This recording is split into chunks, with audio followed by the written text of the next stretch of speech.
요한복음서 8장 30절에서 38절까지 제가 읽겠습니다.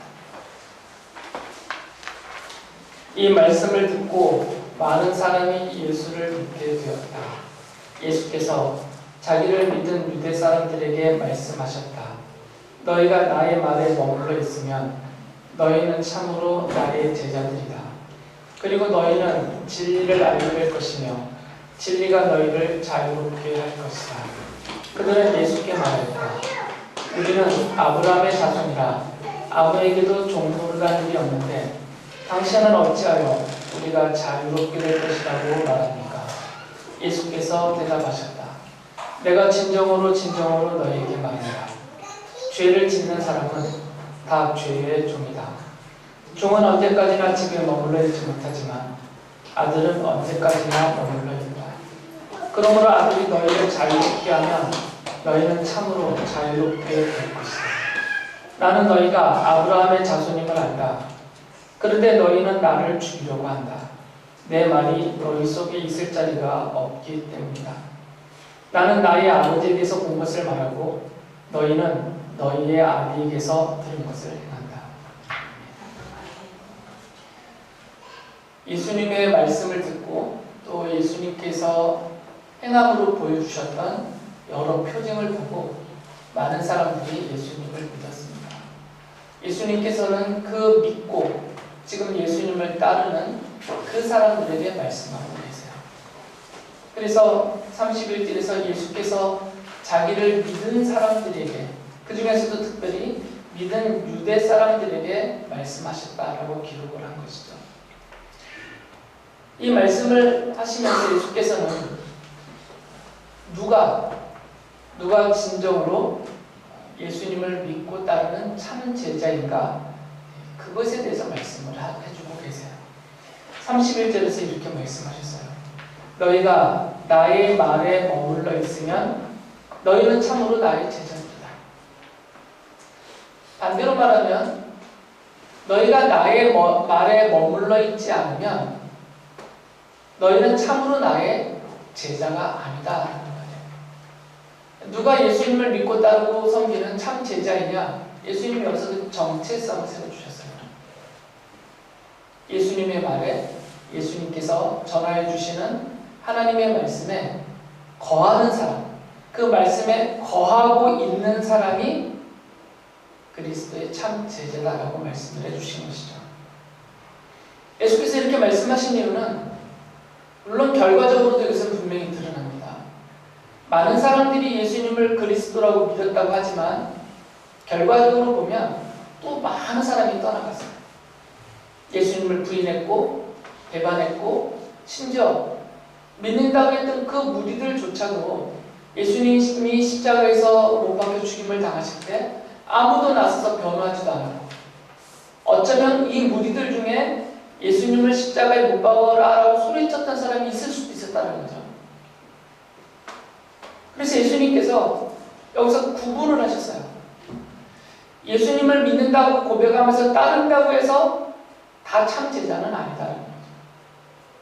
누가 참 제자냐면 말로 예수는 그리스도다라고 말하는 사람이 참 제자가 아니라 예수님께서 하나님께로부터 받아서 또 예수님께서 성경 전체에서 당신을 향해서 해주신 그 말씀들을 전하여서 그 예수님이 전하신 그 하나님의 말씀에 거하는 사람이면 나의 참 제자이고, 그렇지 않은 사람은 지금 현재로는 내 제자인 것처럼 보이지만 고난이 닥치거나 위협을 받거나 참된 믿음이 증거되어야 되는 시점에 오면 그들의 거짓된 믿음이 드러날 것이다 라고 말씀하셨습니다. 그들은 참 제자가 아니기 때문이다라는 거죠. 예수님이 전하신 이 하나님의 말씀에 거한다 할 때 이 거하다라는 말씀은 그 하나님의 말씀 안에서 살겠다. 내가 이 하나님의 말씀 안에서 이 말씀을 믿고 말씀의 가르침을 따라서 이 말씀 안에서 살겠다라는 굳은 의지, 그리고 이것에 대한 실제적인 실천, 이 두 가지가 거하다라는 말에 담겨져 있는 것이에요.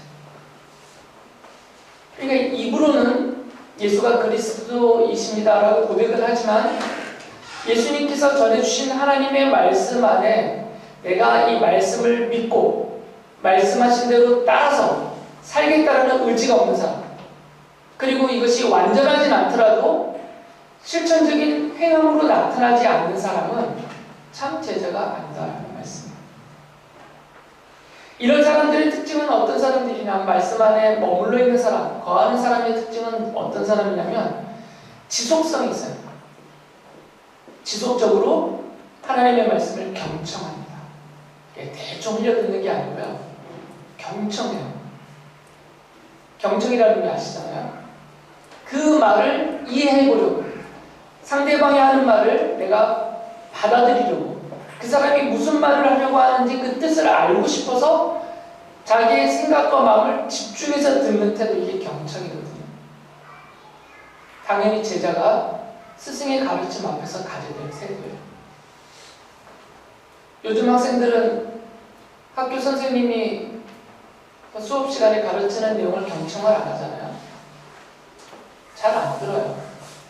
학원 가서 배우거나 인터넷으로 배우거나, 또는 스스로 다 안다라고 잘난 척도 하기도 하고 경청을 잘 안 하잖아요. 그런데 참된 스승과 제자의 관계에서는 스승은 올바른 도리를 제자에게 가르쳐줘야 돼요. 제자 입장에서는 스승이 전해주는 올바른 도리를 적극적으로 경청하는 자세, 이게 참된 스승과 제자의 관계예요. 누가 예수 그리스도를 따르는 참 제자이냐? 예수님이 지금 하나님의 말씀을 전하고 계시니까 그 예수님이 전해주시는 하나님의 말씀을 아주 경청한단 말이에요. 적극적으로. 한 말씀도 땅에 떨어지지 않고 다 자기에게 담길 수 있도록. 이것이 일시적인 것이 아니고 지속적으로 경청하게 되어 있습니다. 그리고 이렇게 들은 그 말씀을 진지하게 생각하고 묵상을 합니다. 그 말씀의 의미가 무엇인가? 이 말씀은 나에게 어떤 의미가 있는가? 내가 이 말씀을 받은 다음에 어떻게 생각을 바꾸고 행동을 바꿔야 되는가? 이런 묵상의 과정을 거쳐요. 듣고 덮고 땡이 아니라 듣고 받아들이면 고민을 한단 말이에요. 말씀을 가지고. 이게 묵상이라는 단어거든요. 성경이 말하는. 그 말씀 때문에 막 고민이 생겨요. 하나님은 이렇게 말씀하셨는데 나는 뭐지 하면서, 하나님은 이렇게 살라고 말씀하셨는데 나는 왜 그렇게 못 살지? 하면서 고민이 돼요, 마음속에. 이게 묵상의 과정에서 나오는 현상이에요. 좀 더 실력과 능력이 되시는 분들은 막 연구까지 해요. 이 말씀이 정말 어떤 의미가 있는가? 실력되는 대로 막 공부하고 연구를 해요. 말씀의 의미를 좀 더 깨닫기 위해서. 그리고는 고수하는 태도를 갖습니다. 고수한다는 것은 지킨다는 거잖아요. 꼿꼿하게 그 자리를. 하나님의 말씀을 듣기를 고수하기, 그 말씀을 묵상하기를 고수하고, 그 말씀을 연구하기를 고수하고, 그 말씀을 실천하기를 고수하고, 이게 지켜요. 이게 제자잖아요. 제자가 오늘 나는 누구누구의 제자입니다고 말을 하고 다니는데 선생님이 가르침을 듣고 전혀 반응하지 않고 그냥 그걸 버리고 또 다른 데 가서 듣고 또 다른 걸 취하고 이러고 다니면 뭐 그쪽에 다른 또 가르침이 있을지 모르겠지만 최소한 이 스승의 제자의 도리는 아닙니다. 제자로서의 자세를 고수하는 거예요. 그리고 중요한 것은 실천하게 되어 있습니다. 이게 참된 진리다, 참된 도리다라는 것을 깨달으면, 그리고 그것을 묵상하고 연구하고 고수하다 보면 이제 이것을 따라 살게 돼 있어요. 그 어린 심사 모든 것에서 실천적인 행위가 나오게 되어 있다는 말이죠. 이게 이 거하다라는 말씀 안에 담겨 있는 뜻이에요. 그런 의지와 실천. 내가 하나님의 말씀 안에서 살겠다. 내가 이 말씀에 머물면서 살겠다. 이런 굳은 의지와 그 의지에서 나오는 이런 자세들, 그리고 실천적인 행동들, 이게 다 담겨 있는 거죠. 스승의 가르침을 따른다고 하면서 이런 자세와 태도를 갖고 있지 않는 사람은 최소한 그 스승의 참 제자는 아닌 거예요. 거짓된 제자이거나 아예 제자가 아닌 거죠. 지금 예수님을 믿습니다라고 말한 이 믿습니다라는 표현은 예수가 그리스도라고 믿는다라는 말이에요. 예수가 그리스도라고 믿는다라고 말하고 그 예수님을 따라온 이 사람들 중에 참 믿음이 없는 사람들이 있다는 거예요. 그래서 예수님께서 지금 그들에게 말씀을 하고 있습니다. 이 말씀들을 통해서 누가 나의 참 제자이고 누가 거짓된 믿음을 갖고 있는 자인지, 그래서 결국에는 나를 버리고 떠날 사람인지, 심지어는 나를 배척하고 죽게 만들려고 적대자의 위치에 서게 되는 사람인지를 이제 예수님께서 구분해 주세요. 구별할 수 있도록 그걸 갈라주시는데, 그게 참 제자의 믿음과 거짓된 믿음을 갖고 있는 제자가 아닌 사람들, 이 둘로 나누시는 거죠. 예수님을 그리스도라고 믿겠다고 하면서 또 믿는다고 고백하면서 따라온 이 사람들, 지금 예수님이 말씀하고 계시는 그 대상들이에요. 이 사람들에게 두 가지의 잘못이 있었어요. 예수님이 지금 그 두 가지를 지적하시거든요. 이 사람들이 잘못 생각하고 있는, 잘못 알고 있는 두 가지를 예수님이 지적하시고 책망도 하시고 또 설명해 주시면서 참 제자가 어떤 사람인지 그것을 지금 말씀해 주시려고 하시는 겁니다. 첫 번째는 31절, 32절 이어서 읽으면 예수님이 이렇게 말씀하셨어요. 너희가 나의 말에 머물러 있으면 너희는 참으로 나의 제자들이다. 그리고 너희는 진리를 알게 될 것이며 진리가 너희를 자유롭게 할 것이다. 지금 세 가지가 이렇게 뚝뚝 떨어져 있는 게 아니라 뭐 시간적인 간격에 있는 게 아니라 합쳐져 있는 것인데 굳이 나누신 거예요. 너희가 나의 말에, 이것은 예수님이 전하시고 말씀하고 계시는 하나님의 말씀이에요. 하나님의 말씀 안에 머물러 있으면 너희들은 나의 참 제자이다. 너희들이 그 말씀 안에 머물러 있는 나의 참 제자가 되면 그 말씀이 너희들에게 깨달아지게 될 것인데, 그게 바로 진리다. 너희가 진리를 알게 될 것이다. 그리고 그 진리가 너희를 자유롭게 해줄 거다라고 말씀하셨습니다. 그러니까 이 말을 잘못 이해했던 그 예수님을 믿는다라고, 그리스도라고 믿는다라고 고백하고 예수님 곁에서 이 말씀을 듣고 있는 사람들이 예수님을 향해서 이렇게 항변을 해요. 33절에 보면 우리는 아브라함의 자손이라 아무에게도 종노릇한 일이 없는데 당신은 어찌하여 우리가 자유롭게 될 것이라고 말하는가? 기분 나쁜 거예요. 예수님이 진리가 너희를 자유롭게 할 것이다 라고 말씀하시니까 이 말씀을 듣고, 그럼 우리가 좀 자유롭지 못하냐? 우리가 자유롭지 못한 종살이라고 있느냐? 우리가 노예냐? 이런 막 기분 나쁜 마음이 들었던 거예요. 그래서 항변을 하는 거잖아요. 우리는 아브라함의 자손이다. 우리는 여지껏 누구에게 종살이를 한 적이 없는데 마치 우리가 지금 종살이를 하고 있는 종 취급을 하느냐 이 말이에요. 그러면서 예수님께 항변을 한 거죠. 그런데 이들의 항변은 역사적으로 봐도 잘못된 얘기죠. 여러분도 아시다시피 이 유대 사람들의 조상들은 이미 오래전에 이집트에서 오랫동안 종살이를 했어요. 그리고 이들이 거기서 탈출해서 가나안에 들어가서 그 땅을 차지하고 또 나라를 세우기까지 했지만 그 가나안 정착한 생활 동안 주변에 있는 많은 나라들의 지배를 받고 식민지 지배까지도 당하고요. 실제로 종살이를 오랫동안 했단 말이에요. 그리고 지금 예수님에게 항변하고는 요 시점, 바로 이때가 어느 때냐면, 물론 일부분의 자치력은 부여받았긴 했지만 이 유대가 로마의 지배를 받고 있어요. 로마의 지배를 받는, 다른 말로 하면 로마의 지배하고 있는 종살이라고 있단 말이에요. 과거에도 그들의 조상은 종살이를 했었고 지금 현재적으로 그들도 종살이의 신세라예요. 지금 역사적으로 봐도 그래요. 그런데 왜 이 사람들이 자기네 조상이나 실제 자기들이나 종살이라고 했음에도 불구하고 우리는 누구의 종도 된 적이 없습니다, 왜 이렇게 자신만만하게 말을 하냐면 랍비들의 잘못된 가르침 때문이에요. 이 유대 사람들을 가르치는 랍비, 그들의 율법 선생인 이 랍비들이 뭐라고 그들에게 알려줬냐면, 모든 이스라엘인들이 왕들의 자손이다 이렇게 가르쳤어요. 모든 이스라엘 사람들은 왕들의 자손이다. 그리고 할례받은 이 이스라엘 사람들, 할례받은 사람들은 절대로 지옥 가지 않는다. 이렇게 가르쳤어요.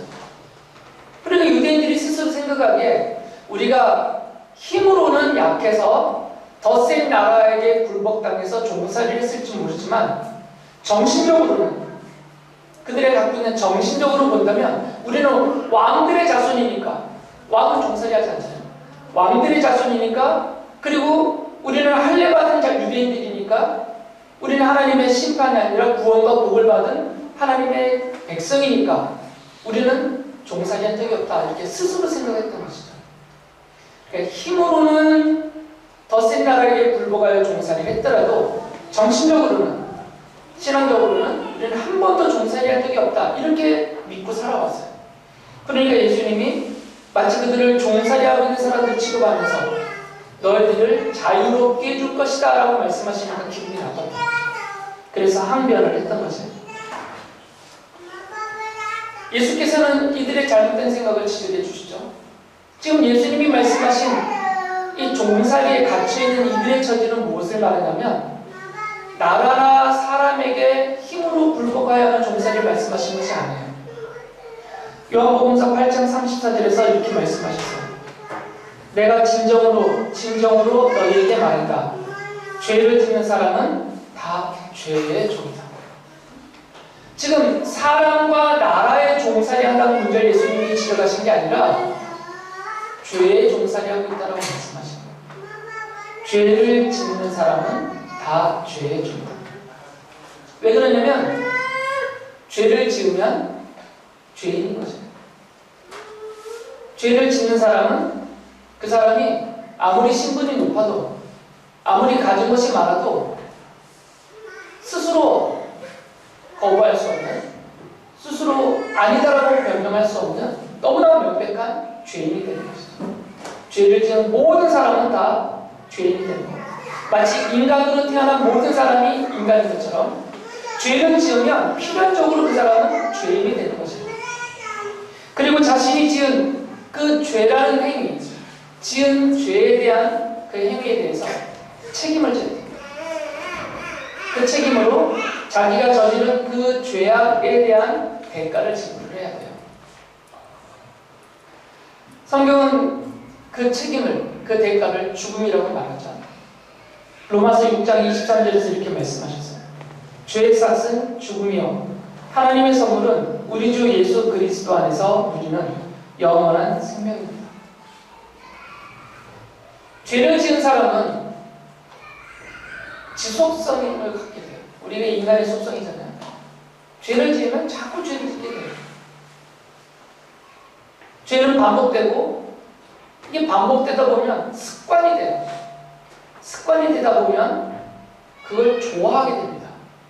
그래서 억지로 누가 시켜서가 아니라 스스로 그 죄를 찾아가게 돼 있어요. 이게 죄의 지속성이고 정신성이에요. 죄를 짓는 사람은 이렇게 죄 아래 갇혀버려요. 저도 예외가 아닙니다. 여기 아닌 듯한 얼굴하고 계시면 안 돼요. 모두가 다 그래요. 누구든 죄를 지으면 이것이 생각으로 죄를 지었든 마음으로 죄를 품었든 말로 지었든 손과 몸으로 행함으로 지었단 말에 어떤 죄를 지으면 이것이 그치지를 않아요. 딱 그것이 아니더라도 여기서 파생된 또는 유사한 이거에 영향을 받은 또 다른 죄가 계속 반복되게 돼 있어요. 그래서 우리가 반복적으로 지금 죄를 짓고 있어요. 똑같은 죄를 계속 져요. 유사한 죄를 계속 져요. 멈춰지지가 않아요. 우리가 죄의 종이 아니라면 멈출 수 있거든요. 내가 죄를 다스리는 수 있다면 나는 죄를 멈출 수 있어요. 근데 왜 그 죄를 멈추지 못하고 반복적으로 계속 짓냐면 내가 죄의 종이 되었기 때문에. 이기지 못하면 그게 종살이 하는 것이에요. 말씀드린 대로 이게 자꾸 반복이 되면 이게 습관이 됩니다. 그래서 습관이 되면 괜히 좋아져요. 그리고 자꾸 찾아가게 돼 있어요.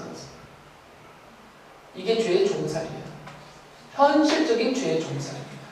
그런 면에서 이 유대 사람들이 우리는 아브라함의 자손입니다. 우리는 왕들입니다. 왕들의 자손입니다. 우리는 할례 받은 자로서 우리는 지옥에 가지 않습니다. 하나님의 약속하신 구원과 복을 받습니다. 아무리 소리쳐도 소용이 없어요. 그들의 현실적인 모습을 보면 똑같아요. 죄의 종살이라고 있기 때문에. 또 한 가지 벗어날 수 없는 이 죄의 종살이는 뭐냐면 대가를 치러야 되기 때문입니다.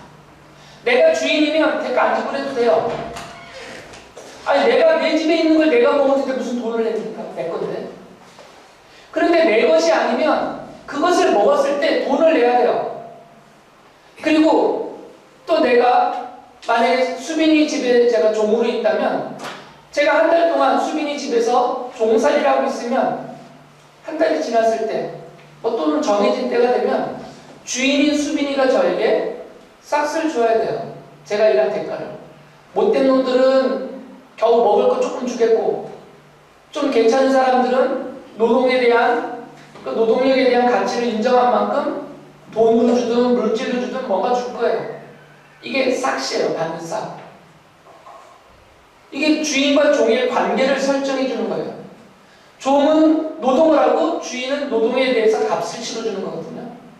왜 우리가 죄의 종이냐면 내가 죄라는 노동을 하는 것이 쉽게 말하면 죄는 짓는 행동을 하고 있으니까 내가 죄를 짓는 이 행동이 하나의 노동으로 평가된다면 이것에 대해서 대가를 받게 돼 있잖아요. 값을. 근데 이 값을 누가 주냐면 죄가 준다는 거죠. 그게 바로 죽음이라는 거예요. 죄라는 주인은 그 죄를 행하고 있는 그 노동으로서 죄를 행하고 있는 사람들에게 그 노동에 대한 대가를 주는데 그게 바로 죽음이라는 거죠. 그러니까 종살이를 하고 있다는 거죠. 한 명도 예외 없이. 죄를 짓는 모든 사람은 주인이고 죄를 지은 모든 죄인들은 다 죄의 종살이하고 있어요. 죄를 이겨내지 못하고 그 죄 아래서 계속 반복되고 습관되고 고의적으로 죄를 짓고 살고 있어요. 그리고 그것에 대한 싹, 월급과 같은 싹수로 살아있는 동안은 이 모든 죄악에서, 인간의 죄악에서 파생된 그 모든 비참함, 고난이든 슬픔이든 고통이든 자연재해든 무엇이든 간에 우리가 괴롭고 우리가 힘들어하는 모든 것들은 결국 인간의 죄악에서 다 파생된 것들인데 그런 것들 아래에서 비참한 생활을 해요. 그리고 최종적으로는 그 죄에 대한 싹스로 죽음을 당한다는 거죠. 육체적으로 죽고 영원한 죽음인 지옥으로 떨어지고. 이게 예수께서 말씀하신 죄의 종살이라고 있다는 뜻이에요. 예수님은 너희가 나의 말에 머물러 있으면 그래서 나의 참 제자가 되면 진리가 너희들이 진리를 알게 될 것인데 그 진리가 너희를 바로 이 죄의 종살이로부터 자유롭게 해주실 거다. 그 말씀하신 거예요. 유대인들은 잘못 알아들었죠. 우리는 아브라함의 자손이다. 우리는 왕들의 자손이다. 우리는 하나님의 선택받은 백성이다. 근데 무슨 우리가 종살이하고 있느냐? 라고 예수님 앞에 항변을 했던 것이죠. 예수님께서는 예수 그리스도 안에서 하나님이 약속하신 이 하나님의 말씀을 믿고 그 말씀대로 살고자 하는 모든 제자들은 바로 이 죄의 종살이에서 해방될 것이다 라고 약속하셨어요. 8장 36절에서 이렇게 말씀하셨어요. 그러므로 아들이 너희를 자유롭게 하면 너희는 참으로 자유롭게 될 것이다. 이 아들은 바로 예수 그리스도시죠. 하나님의 아들. 하나님의 아들이신 예수께서 십자가에서 바로 이 죄의 종살이를 하고 있는 모든 죄인들의 죄를 대신하여 그 싹수로 내려지는 죽음, 이 죽음의 형벌을 대신하여 당하시고 죽으셨습니다. 그래서 그 하나님의 말씀을 믿고 그 말씀 안에 거하는 그 참 제자들을 향해서는 죄를 용서받게 해주신 것이죠. 그리고 하나님의 심판과 형벌을 받지 않도록 모든 것에서 다 자유롭게 풀어주셨다라는 말씀이에요. 그래서 사도 요한이 요한일서 3장 1절에서 이렇게 말씀하셨어요. 아버지께서 우리에게 얼마나 큰 사랑을 베푸셨는지를 생각해 보십시오. 하나님께서 우리를 자기의 자녀라 일컬어 주셨으니 우리는 하나님의 자녀입니다.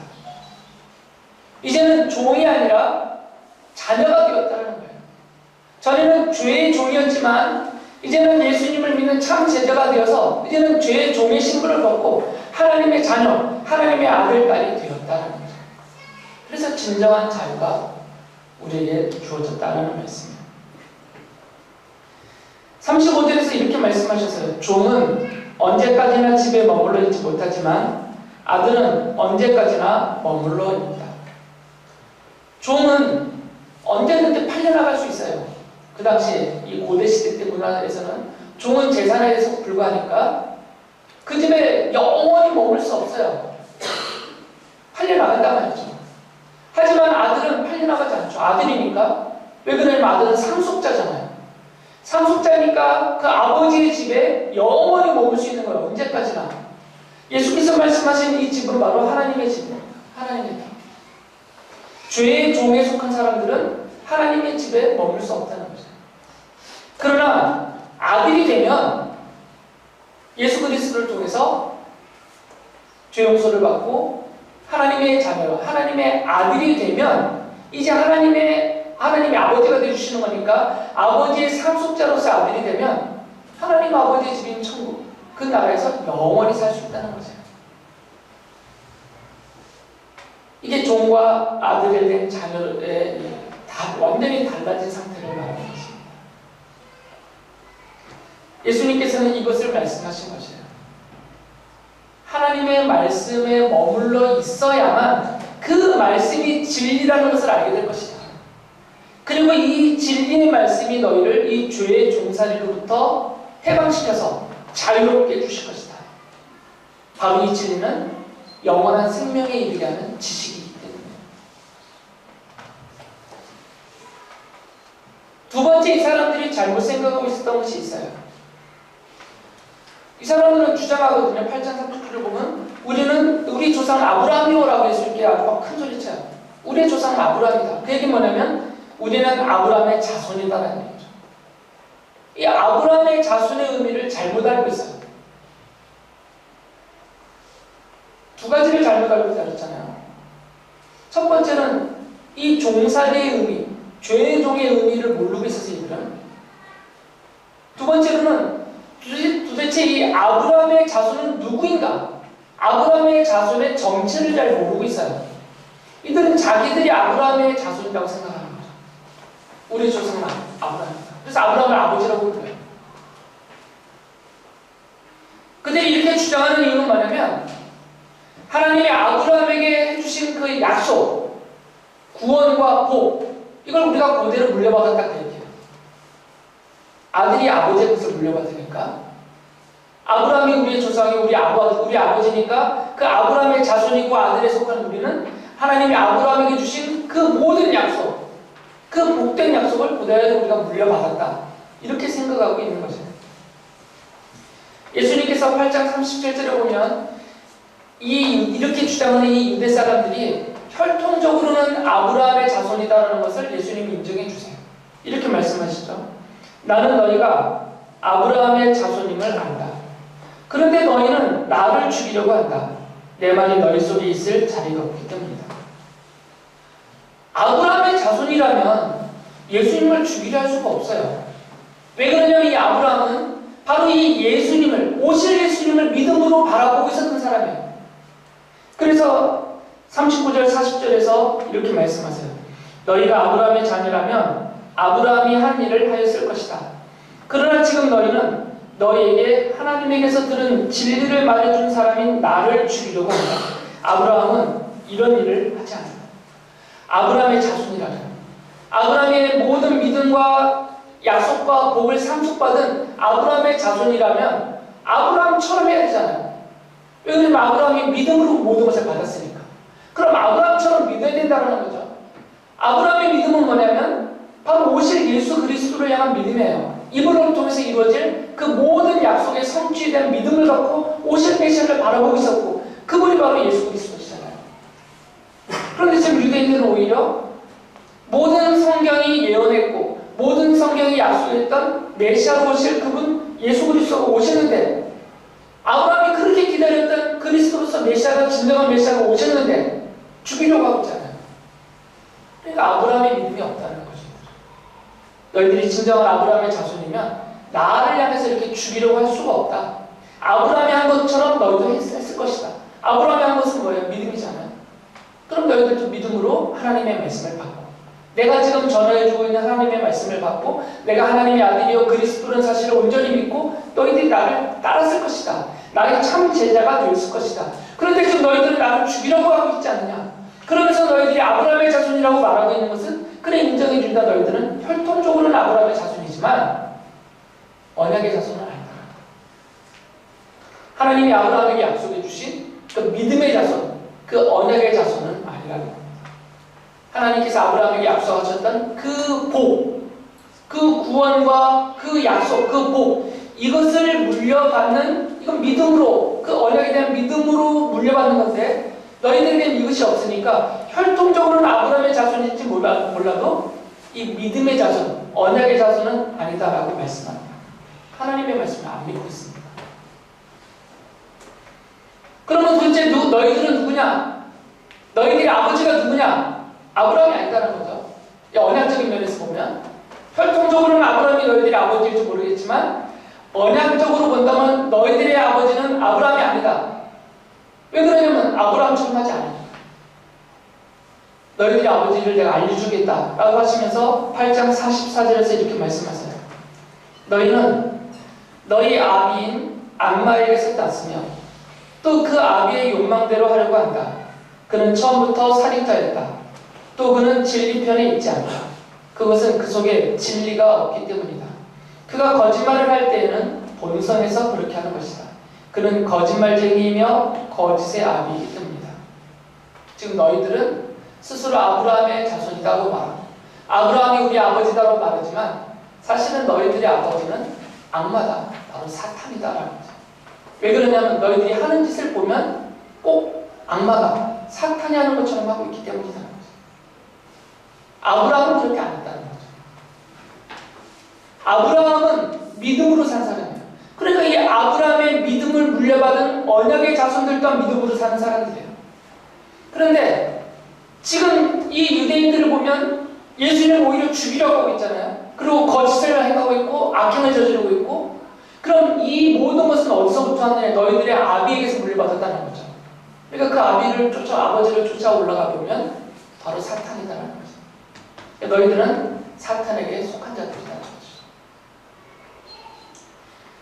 예수께서 전하시는 이 생명과 진리의 말씀을 배척하기 때문에 진리의 편에 서 있는 것이 아니에요. 진리의 편에 섰다면, 생명에 이르게 하는 지식, 이 진리의 편에 섰다면 당연히 믿음으로 순종하고 따라가죠. 말씀을 해먹으면서. 근데 이것을 배척하기 때문에, 이 진리의 생명의 말씀을 전하는 예수님을 오히려 죽이려고 하기 때문에 다른 편에 있다는 것이에요. 진리의 편에 있지 않고. 그 다른 편이 어디냐? 바로 사탄이 서 있는 자리다라는 거죠. 거짓의 자리, 죄악의 자리, 악행의 자리에 있다라는 거죠. 사도 바울이 갈라디아서에서 누가 참 하나님의 자녀인지, 아브라함의 자손인지를 말해주는데, 세례자 요한은 이것을 미리 이미 다 말해버렸어요. 세례자 요한이 마태복음서 3장 9절에 보면 스스로 아브라함의 자손이라고 말하고 있는 유대 사람들에게 향해서 이렇게 말했어요. 그리고 너희는 속으로 주제넘게 아브라함이 우리의 조상이다 하고 말할 생각을 하지 말아라. 내가 너에게 말한다. 하나님께서는 이 돌들로도 아브라함의 자손을 만드실 수 있다. 진짜 돌로 만드신다는 게 아니라 아브라함의 혈통적인 자손은 의미가 없다는 거죠. 그거는 아무 의미가 없다는 겁니다. 혈통적인 것은. 진정한 아브라함의 자손은 바로 언약의 자손, 믿음의 자손이기 때문입니다. 그래서 갈라디아서 3장 7절에서 사도 바울이 이렇게 말합니다. 믿음에서 난 사람들이야말로 아브라함의 자손임을 여러분은 아십시오.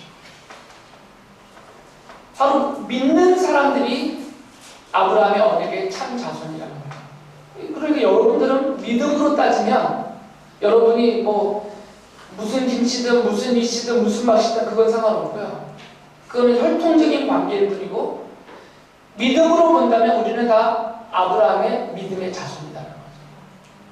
그런 의미에서. 그래서 3장 9절에서 갈라디아서 3장 9절에서 바울 사도가 이렇게 말해요. 그러므로 믿음에서 난 사람들은 믿음을 가진 아브라함과 함께 복을 받습니다. 하나님이 아브라함에게 복을 주셨거든요. 아브라함은 이것을 믿음으로 받았어요. 그리고 하나님이 약속하셨어요. 아브라함과 같은 그 믿음을 가진 사람들이 하나님이 아브라함에게 주셨던 복을 함께 받게 해주겠다고 약속하셨어요. 그러니까 당연히 우리가 믿음으로 아브라함의 믿음의 자손이니까 아브라함과 함께 하나님이 아브라함에게 약속하신 그 복을 같이 받는다라는 말씀. 바울 사도가 3장 29절에서 뒤에 이렇게 말합니다. 여러분이 그리스도께 속한 사람이면 여러분은 아브라함의 후손이요 약속을 따라 정해진 상속자들입니다. 물려받는다는 거예요. 하나님이 아브라함에게 주신 그 약속을 물려받는다는 거죠. 우리의 믿음의 조상들이 그걸 물려받았어요. 그들도 이 생명의 지식, 이 하나님의 말씀을 믿음으로 바라보면서 받고 따르면서 말씀 안에 구하면서 아브라함에게 하나님 주신 그 복을 물려받았어요. 상속받은 거죠. 우리도 이 믿음의 아브라함의 믿음의 자손이기 때문에 그분들처럼 우리도 물려받고 있는 것이에요. 지금 이 말씀을 우리 스스로에게 잘 적용하시면 됩니다. 이 말씀 드릴 때는 늘 조심스럽지만 나는 교회 다녀요 라고 말한다고 해서 참 제자는 아니라는 겁니다. 나는 기독교인입니다 라고 말한다고 해서 참 제자는 아니라는 거예요. 저는 모태신앙입니다. 부모님이 교회에서 목사이고 장로이고 권사이고 중직자입니다. 이렇게 말한다고 해서 참 제자는 아니라는 거죠. 내가 미션 스쿨을 다녀서 이러면 정말 쓸데없는 얘기예요. 이 아브라함의 복을 상속받는 믿음의 자손들이 돼야 되는 것인데 진정한 믿음의 자손이 되지 않으면 말씀드린 이런 것들은 쓸모없는 것들이 돼요. 돌덩이처럼.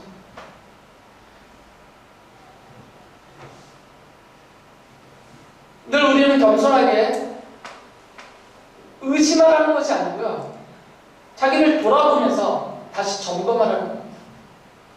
나는 정말 그리스도의 참 제자인가? 성도들이 갖고 있는 착각 중에 하나가 성도와 제자를 분리시키는 거예요. 예수님이 성도들을 부르셨고 제자들을 따로 부르셨다 이렇게 보는 거죠, 자꾸. 그런데 복음서를 보면 그렇게 안 돼 있어요. 예수님이 제자들을 부르셨고 그 제자들 중에 12사도를 따로 구분하여 세우셔서 사도라고 부르신 거예요.